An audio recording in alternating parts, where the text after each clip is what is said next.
welcome to Coming Together, Coming Apart, Episode 22. Sometimes you hear the bullet. On October 19th, as we discussed last week, the People's Republic of China officially but actually unofficially entered the Korean War. The North Koreans did not just give up the fight after the Chinese intervened, though. The surviving remnants of the Korea People's Army that were able to regroup north of the Pyongyang-Wonsan line at least attempted to do so, to commit as good a defense as they could, given their desperate circumstances. With the capture of Pyongyang, Kim moved the capital of the Democratic People's Republic first to Sinuiju, at the mouth of the Yalu, then to Kangye, about 20 miles southeast of the Manchurian border, in central Korea. The exact specifics of that are up in the air because multiple historians place Kim in either town. The important thing is that Kim stayed in Korea and was never really threatened by ground action. Truly, things were not looking good for Kim and co. On October 20th, the push north of Pyongyang began as the 187th Airborne Regimental Combat Team of the U.S. Army's 101st Airborne Division parachuted onto Sukchan, killing or capturing just under 6,000 KPA soldiers over the next 2 days. 12 miles away, the 3rd Airborne Battalion parachuted in behind a KPA regiment of about 2,500 soldiers, surprising them from the north just as a British brigade engaged the same regiment from the south. This operation was less successful than Douglas MacArthur wanted it to be, to say the least. MacArthur expected to trap about 25,000 KPA troops between Pyongyang and Sukchan. To encounter only about a third of that expected number was disappointing. But it gave UN forces the opportunity and the confidence to continue their rapid push north. The next objective line for UN forces was the Changcheon River, about 40 miles north of Pyongyang. In each village that the leading troops of the Republic of Korea Army passed through, posters urged those looking to flee north to congregate in Kangye, giving a bit more weight to the argument that Kim was there and not in Sinuiju. The lack of steady communication between KPA units led many to collapse at the first sight of UN forces. KPA supply lines that were not cut immediately were often kept open as long as possible by UN forces to allow them to capture any supplies the KPA was trying to pull back in their retreat, with the ROKA particularly successful at capturing trains as they pulled into towns the ROKA had just recently quickly captured. The massive number of prisoners captured also began weighing on advancing UN units, especially those at the very tip of the advance. They just did not have the numbers required to guard and shepherd a large number of prisoners, so often, wounded or weak prisoners were released, and attention was focused on those die-hard communists most indoctrinated by the KPA political education programs. It took just 3 days for the UN forces, both ROKA and US Army, as well as British and Australian regiments attached to the US Army, to cross the Changcheon River 40 miles north of Pyongyang. In total, it had not even been 2 weeks since American forces crossed the 38th parallel 180 miles south of this river crossing. MacArthur gave a new command on October 24th. All United Nations forces were to drive north to the Yalu River. Previous qualms about Chinese intervention were disregarded, and total defeat of North Korea was to be pursued at any cost. MacArthur justified this new order by saying that he had meant the stop order for non-ROKA forces to only take effect in case of North Korean surrender. Because the KPA had not yet surrendered, all bets of limited movement were off for UN forces. Back in Washington, the Joint Chiefs of Staff did not particularly like this, especially because it came just over a week after the Wake Island Conference between MacArthur and Truman, wherein MacArthur gave the president certain assurances about the conduct of the war. The confidence Truman felt in MacArthur after that meeting was already wearing off, entirely because of MacArthur's continued insubordination.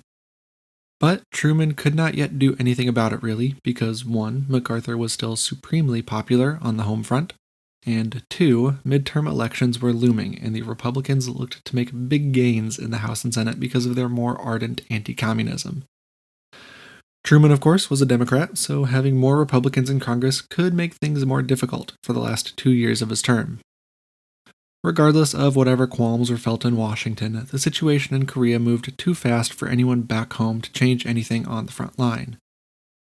MacArthur mollified his superiors back in Washington by painting increasingly rosy pictures of the situation on the ground. He even called off planned troop arrivals, only accepting 17,000 officers to fill the gaps in divisions already in Korea. Ammunition and equipment shipments were also diverted from Korea to Japan, even though they would still end up in Korea at some point.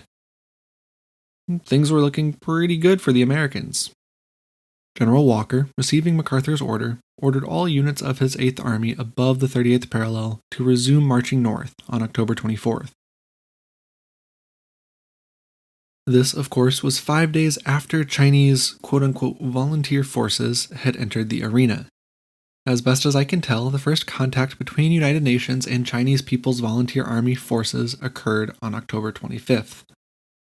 2 battalions of the ROKA's 2nd Regiment were destroyed by PVA troops at the base of Tongrim San, a mountain near Pukchen in the Western Theater of Operations. The rest of the regiment would withdraw to a nearby village to regroup and report. That same day, about 37 or so miles south of the Manchurian border in north-central Korea, there is a village named Homek-dong. On the 25th, the 7th Regiment of the Republic of Korea Army occupied that village while 1 battalion raced northward, resistant to rest when their goal was so close. In the process, they captured 1 North Korean prisoner. That 1 prisoner just so happened to know some very useful information: that a division of the PVA was stationed about 16 miles to their southwest, waiting for the coming battle. This information was delivered to 6th Division headquarters, where the commanding officer promptly ignored the information and told the regimental commander to press the attack. At about 2 p.m. the next day, the motorized 1st Battalion of the 7th Regiment captured Chosan, just 3 miles south of the Yalu River. The men of the 1st Battalion quickly made their way to the river, dipping their canteens in the waters of the Yalu and hollering in delight at their smashing success. Their withdrawal from Chosan was ordered the next day as the situation became more clear. Back down around Anjong, near where that prisoner said a PVA division was camping, smoke hung in the air. Someone was burning the hillsides. The smoke obscured any movement on the ground, making U.S. Air Force observation flights ineffective. Just as importantly, it was a visual cue that something was about to happen, and the UN forces in the area could do little to stop it. Increasingly, advancing UN units reported contact with soldiers better trained than regular KPA units. All across the western edge of the front, PVA units engaged ROKA units in fierce, quick battles. Communist forces that weren't destroyed by UN airstrikes usually retreated to regroup and carry on the attack elsewhere. Making it nearly to the Yalu and many places between Chosan and Sinuiju on the west coast, right where the Yalu meets the LOC, the ROK 1st, 6th, and 8th and US 24th Divisions halted after a week of combat against PVA forces. UN commanders were in denial that these units were actually part of the worrisome Chinese intervention force, but they wanted to play it safe if that was the case. They believed these were actually Koreans who had fought for the Chinese Communists in the Civil War and were just returning to Korea as part of a mild support effort initiated by Beijing but led by Pyongyang, well, wherever Kim was. That belief was wildly wrong. As we discussed last week, the orders PVA leaders had to cross the border and engage American troops in Korea came directly from Mao himself. But the rapid UN advance north out of Pyongyang and Wonsan surprised the Chinese. They expected the UN to hold the Pyongyang-Wonsan line for a few months, given the coming winter and threat of intervention. The advance was so quick that some towns listed as assembly areas for the PVA were already captured by the ROKA or US Army before those divisions were even fully across the river. When considered with the constant stream of observation and ground attack aircraft flying over much of North Korea by this time, it makes sense then that the PVA reverted to the guerrilla warfare tactics its soldiers knew so well from their experience in the Chinese Civil War. By moving at night and staying relatively silent and still during the day, many Chinese units were able to conceal their location from UN forces. Given the UN's rapid advance, Mao rewrote the PVA battle plan on the 19th and 20th. The new plan was for 3 armies of the 13th Army Corps to surround and crush the ROKA forces in the west. In the east, the 42nd Army would fight a delaying action against the ROKA's Capital and 3rd Divisions to prevent them from reinforcing the UN forces in the west. Peng Dehuai, who had been in Korea for a few days by this point, rewrote some of Mao's plans when he finally learned from Kim how dire the KPA's situation truly was. Instead of the massive battle, as Mao planned, Peng thought a smaller offensive effort was more prudent. At this point, in the first week of intervention, the PVA had to play a large game of, essentially, keep away. They shuttled troops all across the northern reaches of Korea, moving them away from what Mao deemed bad battlegrounds and towards good battlegrounds. Because Peng did not believe a full offensive would be successful, he convinced Mao to agree to the quote-unquote safe option of consolidating PVA and KPA positions through a limited offensive that would give them a better opportunity for greater success in a future offensive. Now, Mao was not happy about that, but I think he understood that Peng was the army commander and was able to better understand the situation on the ground. Mao wanted a large attack as soon as possible to seize the advantage from the UN command. Peng stood firm, though, and assured his leader that smaller attacks now would allow the PVA to test the strength of the UN forces and to rapidly inflate their confidence into overconfidence. To ensure that future success, Mao repositioned the 66th Army in Manchuria, with one of its 3 divisions moving directly to Sinuiju at the mouth of the Yalu. This positioning and repositioning made Peng's efforts to establish a command headquarters more difficult, but he was finally able to after the first Chinese attacks began on the morning of October 25th. The first action evolved into the Battle of Anzhong that, along with the Battle of Unsan, halted the 8th Army's advance towards the Yalu, for the time being. Although Mao ordered a continued advance, thinking Pyongyang a worthy target for their first offensive, Peng again refused, citing the success of American air attacks and the lack of supplies. Mao agreed to halt the attack to retreat and regroup on the condition that Peng begin planning a second offensive immediately. That second offensive would not occur until the end of November, but it would be monumentally more successful than the first. On November 6th, MacArthur recognized that Chinese forces were moving into Korea from Manchuria. To stem the tide, he ordered a B-29 bombing run against the bridges connecting Sinuiju to the Manchurian side of the Yalu River. The commanding officer of the Far East Air Force, George Stratemeyer, radioed Washington in an attempt to contravene MacArthur's order as he believed it overstepped his authority to bomb anywhere in Korea so long as it was not dangerously close to Manchuria. To attack the Yalu bridges could be seen as an open attack against the Chinese. The Joint Chiefs contravened the order, and on the 7th, MacArthur cabled back with a scathing reply, railing that to keep his bombers from attacking the targets that he wanted would cost American lives against a strengthened Chinese enemy. Truman, who was back in Missouri voting in the midterm election, was given MacArthur's message and reluctantly accepted MacArthur's demands. The bombing went forward on November 8th, destroying many of the bridges still standing on the Yalu. This would only be a brief problem for the Chinese, though, as it was getting colder and the river was freezing. Bridges were nice, but they would soon be unnecessary. At the same time UN forces were advancing up the western half of North Korea out of Pyongyang and towards the Yalu, UN forces were also advancing up the mountainous eastern half of the country towards the Tumen River. This river forms the northeastern border of North Korea, with China, and in 1950, the Soviet Union. This river forms the northeastern border of North Korea, with China, and in 1950, the Soviet Union. That movement did not start with the delayed landing of X-Corps on the east coast of Korea at Wonsan on the 26th of October. This landing was 11 days behind schedule and came after about 2 weeks of just trawling up and down the coast of Korea, long after Wonsan had been captured by the ROKA. Those ROKA units, the 3rd and Capital Divisions, that had captured Wonsan, led the charge north up the eastern coast and mountains. The 3rd's primary mission was to secure the area around Wonsan and the large Yeonghang Bay on which it sits, while the Capital Division drove north towards the border. With the landing of the U.S. 1st Marine Division at Wonsan, 3rd Division relinquished its security mission and joined the Capital Division in their advance. The U.S. 7th Infantry Division, which had left Pusan on the 19th, did not receive orders to steam north until the 27th. From there, they would land at Iwan, 100 miles northeast of Wonsan as the crow flies. That would allow them to join the fight quickly and provide immediate reinforcements to those divisions already closing in on the Manchurian border. With the arrival of General Almond on Wonsan, the battlefront was consolidated and orders were given for US and ROK divisions to advance northeast towards the Soviet border, north through the Changjin or Chosin Reservoir to the Manchurian border, and northwest to connect the front with that of the 8th Army.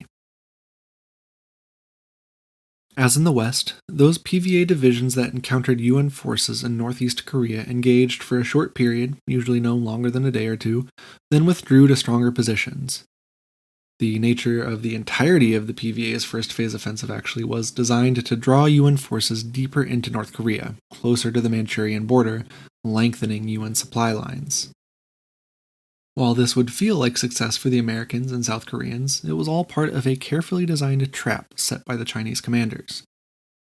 During this first week of November, the temperature plummeted as winter hit soldiers almost as hard as the enemy. Winter supplies had to be airdropped to some units particularly far from decent roads and the coastal ports. Those units that did receive winter clothing realized that not everything in the army was made perfectly. The cold hit the American soldiers like a truck. Nevertheless, American and South Korean troops continued to advance. By November 20th, soldiers of the U.S. Army's 17th Infantry Regiment stood on the banks of the Yalu River in Hyesan, 80 miles directly west from the coast. That late in the year, only 2 meters of water separated the Korean and Chinese banks of the river. That's 6 feet. That's as tall as I am. American troops reported watching Chinese guards in the opposing village. The Americans did not realize how much closer the Chinese could get, though. On the coast, the ROKA bogged down in combat around Orang, before breaking the brief stalemate, then getting bogged down again near Chongjin, the third largest city in North Korea and a key northeastern port. Between the 20th and the 24th of November, the UN offensive to reach the Yalu was going well. Across much of the front, they were getting closer to the border not by inches, but by miles. Only in a few key spots was resistance strong enough to cause a meaningful delay. While American units specifically were drawing nearer to the border, Peng Dehuai was holed up in his mineshaft headquarters planning the next Chinese blow. That planning began as soon as the first phase offensive was halted on November 5th. On November 8th, PVA leadership met to specifically discuss ways to draw UN forces closer to the border. This was not to give them the satisfaction of reaching the border, but to draw them into a trap. Once sufficiently drawn into the trap, the PVA would surround its enemy and smash them against the mountains. Recognizing the UN's overwhelming mechanical advantage, the PVA realized that its strength lay in its ability to move through the countryside on foot, away from the UN-controlled road network. In the east, 2 armies, the 38th and 42nd, with 3 divisions each, would gather around Changjin. In the west, the 40th Army would drive south, the 39th would hold the front, the 66th would wait in reserve to press the advantage, and the 50th would march down the western coast. These plans, of course, would change in time, but at this point, at the end of the second week of November, Mao seemed to like the idea of surrounding and crushing UN forces by severing their connection in the center of the peninsula. To further open that gap, the 3 armies of the 9th Army Corps crossed into Korea at Linjiang, 70 miles west of Hyesan, and moved near the Changjin Reservoir by the 19th. As those divisions were moving southward in the east, PVA units in the west were moving northward, enticing American units of the 8th Army to advance deeper into the widening maw.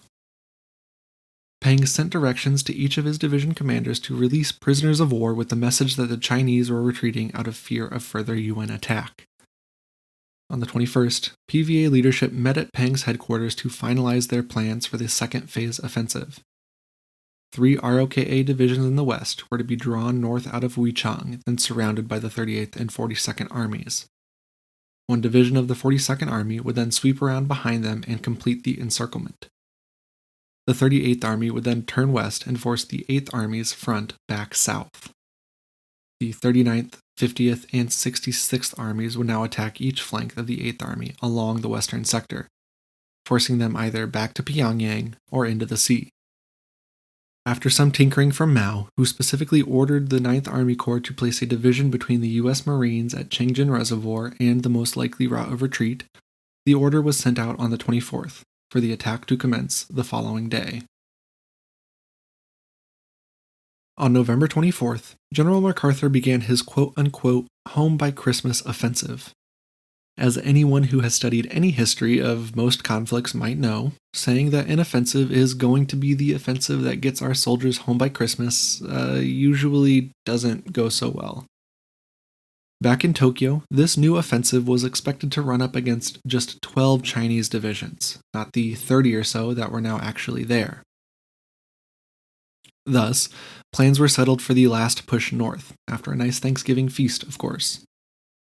MacArthur, in typical MacArthurian fashion, made this message known to the public. The plan was for the 8th Army, including I Corps and 9th Corps, to make one last push to the border in the west and central sections of the peninsula, while X Corps would push up the east coast.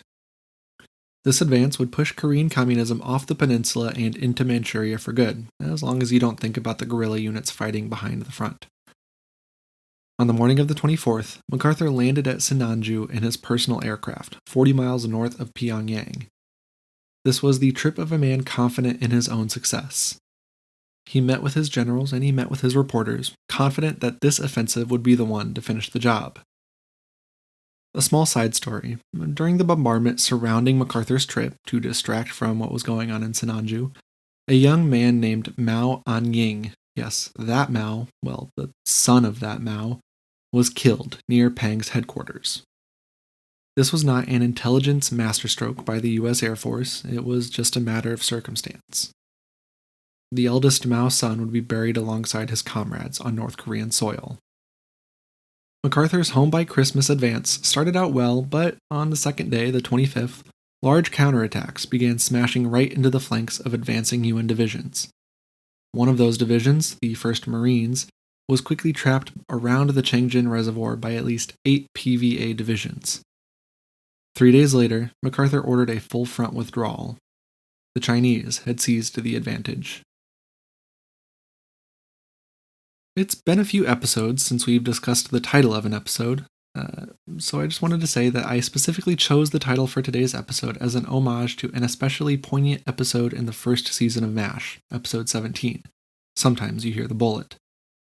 It's the first episode of MASH that really moves towards the anti-war dark comedy that the show would do so well in its later years. In the episode, an old journalist friend of Hawkeye's has signed up for the army and is writing a book on the lack of theatrics when one dies in war, saying you never hear the bullet. Later, after he returns to the field hospital after being shot, he says that he had heard the bullet, the one with his name on it, and Hawkeye suggests he change the name of his book from You Never Hear the Bullet to Sometimes You Hear the Bullet.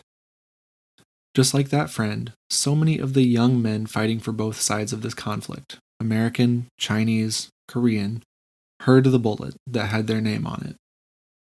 It's important when studying any military operation to remember that within each and every move of a division, within every strike of an army corps, there is a group of people just trying to make it to tomorrow morning.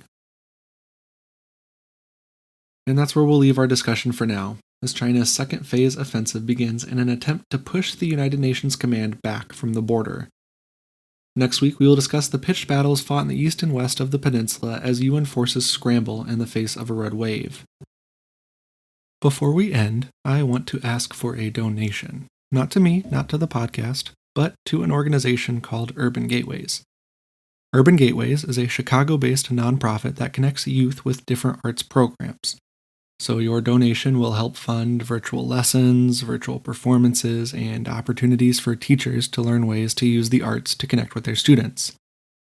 You'll also help fund the Street Level program, which gives teens the opportunity to engage in different multimedia projects, including podcasting.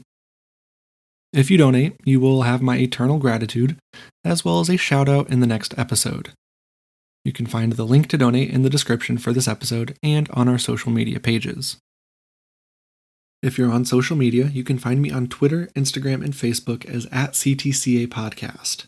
If you're not on social media, or if you just want to look around, you can find more information, including the references for today's episode, at ctcapodcast.libsyn.com.